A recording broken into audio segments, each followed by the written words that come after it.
Brand new motorcycle, magiging available na rin sa Pilipinas, ang Monarch motorcycle. Ito pong kanilang trail bike edition Axis 125. Ito po ay 2024 model. Ang design at category nito pang off-road or trail bike. Nakita naman po niyo yung kanyang gulong. At sa ating suspension, quality rin yung kanyang pagkakagawa. With 127.1cc displacement, single cylinder, 2 valves, air-cool, at yan po ay fuel injection mga idol. Kaya napakaganda, no? Fuel capacity niya, 9 liters. Ganun kadami, may kakargating gasolina dito. Napaka-forma rin ng kanyang upswept na kanyang exhaust. Aba mga idol, scrambler type, di ba? Ang kanyang pinakaupuan, split type, at premium din yung seat cover.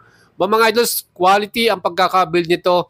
With 180mm ground clearance, mga Diyos, ang taas niyan at perfect sa mga trail nating destination. Dual shock absorber din yung kanyang likuran with sub-tank. Mga